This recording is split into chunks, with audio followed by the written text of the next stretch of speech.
Oh, she did. I was 13 pounds at Brooklyn Hospital, delivered by Dr. Duckman, who smacked me on my dupa, my tuchus, and I've been talking ever since. That was my mother, Francesca, very diminutive. No one would have ever thought she could naturally deliver a 13-pound baby, but that was me. And today would have been my mother, Francesca's 100th birthday. Born in 1924, my father, also no longer with us, 1921. In Chicago, he would have been 103. But when I think about my mother, boy, she was like a saint. Never curse, would go to church, go to confession, go to novenas on Monday, do the Stations of the Cross, very pious.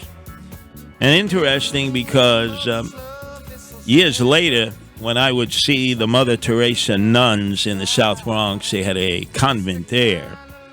In a lot of ways, it reminded me the way my mother was, the way she always said, do good things for others, and good things will always happen to you. Curtis never asked when, where, or why, or how.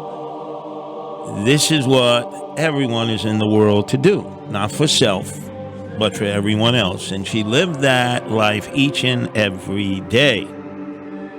My mother, Francesca, like so many of your mothers out there who are no longer with you, belong to the angels and the ages forever. But it reminds me of the story of Mother Teresa from Albania. I mean, truly a saint, Nobel Prize winner. I looked at the pictures of Mother Teresa and her nuns in the ghettos of Calcutta, amongst the lepers in the leper colony. And, you know, that was my inspiration, Justin. People thought I was crazy to bring the guardian angels in a Penn Station, remember, at the height of the lockdown and pandemic.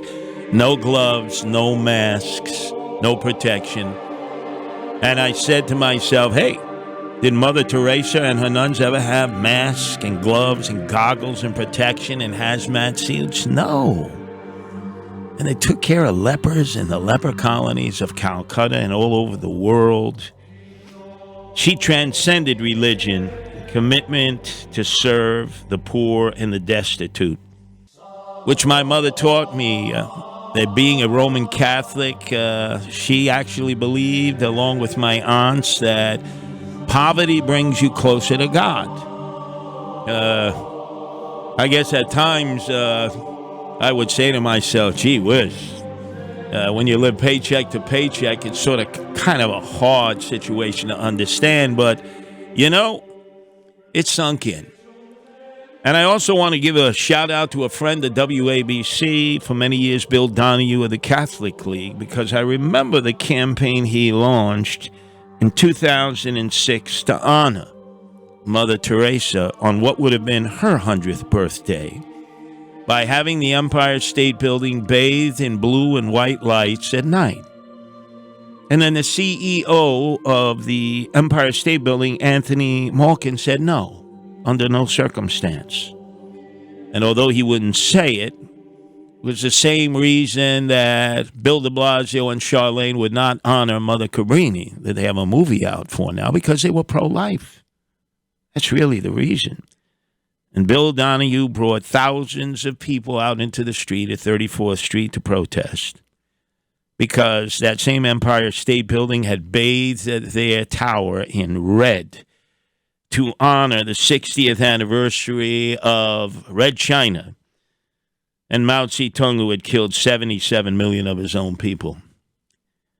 But they would not honor Mother Teresa. What a disgraziata, what a shanda.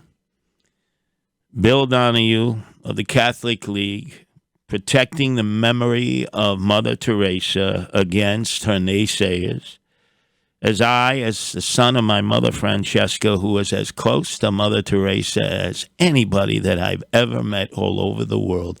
I miss you dearly, Mom.